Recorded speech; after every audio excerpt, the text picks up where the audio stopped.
What's up guys, my name is Brandon and today Apple released iOS 14.5.1 to the public just 1 week after the release of the long-awaited iOS 14.5 and just a couple of days after iOS 14.6 Beta 2. So Apple is just on a roll with the software updates leading up to the Worldwide Developers Conference next month. Now, along with the iOS and iPadOS updates today, we also got watchOS 7.4.1, macOS Big Sur 11.3.1, and for older devices that cannot run iOS 14, we got iOS 12.5.3. But in this video, of course, we're discussing iOS 14.5.1, what all has changed in the software, and kind of just what to expect from Apple next. So let's start off with the size of this update. You can see here, coming from iOS 14.5, iOS 14.5.1 came in around 133 megabytes on my iPhone 12 Pro Max. That size will vary, of course, depending on your device and the firmware you are coming from, but that was it for me. So let's go ahead and check out the build number for this latest update here. So settings, general, about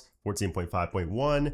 You can see there the build number is 18E212. And if we go down a little bit, you can see that the modem firmware is 1.62.11. So now what is new here in iOS 14.5.1? And of course, since this is a double point update, a 0.5.1, that does mean only bug fixes. You don't usually get any new features in a point release, and that is the case once again here with this latest update. So actually, if we read the release notes, Apple tells us what has been fixed in this update. So if you read right here, it says, this update fixes an issue with app tracking transparency where some users who previously disabled allow apps to request to track in settings may not receive prompts from apps after re-enabling it. This update also provides important security updates and is recommended for all users. So the section we're referring to is inside of settings and privacy and into tracking. This is the app tracking transparency section right here, which was introduced with iOS 14.5 as one of the headlining features. Now this update fixes a bug where if you disable this feature and then re-enable it, you would not get the prompts for some applications or any application if you just disabled it and re-enabled it one time. So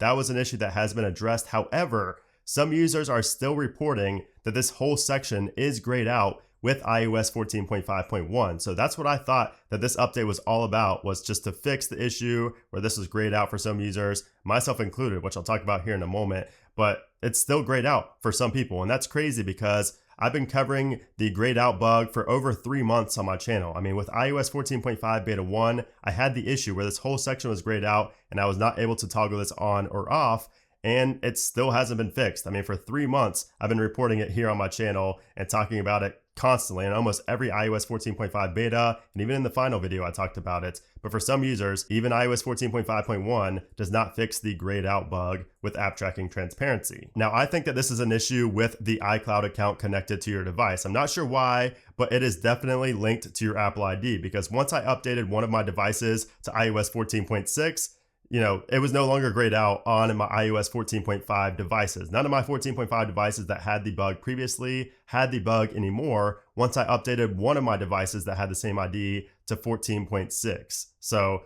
not sure why, but it seems like if you have the same iCloud account on multiple devices and you update one of them to 14.6, which does seem to fix the grayed out bug here with app tracking transparency, it will fix it for all your devices no matter what software version they're on. So it's definitely something to do with the iCloud account. But for those of you still having this grayed out, I'm really not sure what to tell you at this point, because it seems like it's just going to be an issue until 14.6. But I need you guys to let me know down in the comments below. Is this section still grayed out for you, or is it working? Is it functioning properly here on iOS 14.5.1? I need you guys to update and let me know in the comments, because I will be reaching out to Apple once again and submitting more feedback if it is still grayed out for a lot of you guys. So please let me know down in a comment below. Now, also in this update, we have 2 very important security patches, and that was probably honestly the main reason for 14.5.1 to get pushed out to the public. But you can see here, there are 2 WebKit bugs that have been patched, 2 completely separate ones. And you can see the impact of the first one is processing maliciously crafted web content may lead to arbitrary code execution. Apple is aware of a report that this issue may have been actively exploited. And you can see that the description is that a memory corruption issue was addressed with improved state management. And then the second WebKit bug, the second CVE down there, you can see has the same impact, but the description is an integer overflow was addressed with improved input validation. And that second CVE was reported by an anonymous researcher, which is pretty interesting. So 2 WebKit bugs have been patched with 14.5.1. So that is pretty important, especially since these issues were being actively exploited. So these were actually being used out in the wild, which is definitely yet another reason to update and always keep your device updated to the latest software version. And these WebKit bugs were also present on watchOS and macOS, which is why we got an update for them today as well. Now, as far as the performance goes here on 14.5.1, it's going to be about the same as iOS 14.5. I mean, this only patches up some security vulnerabilities and fixes a bug with the app tracking transparency feature, which really did not impact the performance at all. So I would not expect any changes to the performance overall, at least the raw performance here in iOS 14.5.1. Now I will go ahead and run a quick Geekbench test after having this installed for a little while and everything in the background has had time to kind of process itself. So I will run this and see what type of scores we're getting. But again, just don't expect a huge change going from 14.5 to 14.5.1. So you can see that these scores there are actually pretty impressive. We got a 1586 on the single core and a 4128 on the multi-core. So some pretty impressive scores there from 14.5.1. So performance, again, I would expect to be about the same, but if you were having issues or just really slow performance on 14.5, there is a possibility that 14.5.1 could be better for you. And as far as battery life goes, this is also going to be about the same as iOS 14.5, since I'm sure nothing related to battery life has been tweaked with this double point update. So don't expect any type of battery life improvements with 14.5.1. So now, should you update to this latest version? And I say definitely. Anytime there are security fixes like this, where,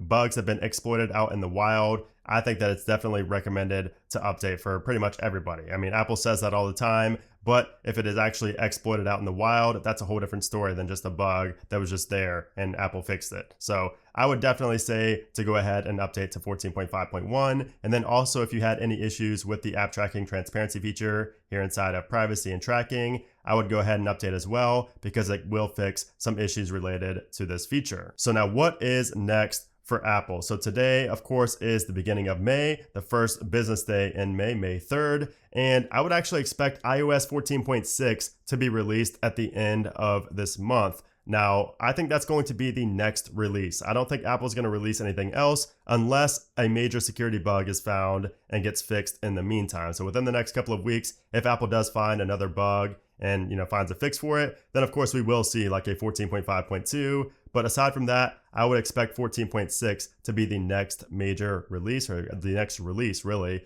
from Apple sometime within the next few weeks. And that's because we will have iOS 15 Beta 1 coming on June 7th down here. So we are just over a month away from seeing iOS 15 Beta 1. I cannot wait for that. And that, of course, is coming there on the first Monday in June. So yeah, guys, that's pretty much it for iOS 14.5.1. Just a small bug fix update as expected with a double point release. Let me know what you guys think about this software and any of your thoughts down in the comments below. Also, let me know if it fixed the app tracking transparency feature for you, the grayed out issue. Let me know if it's still grayed out or if this did fix it for you. And if you guys enjoyed this video, I would appreciate if you gave it a thumbs up. And of course, make sure you subscribe for more updates on all of the latest iOS releases. But anyways, guys, thanks again for watching, and I'll see you soon.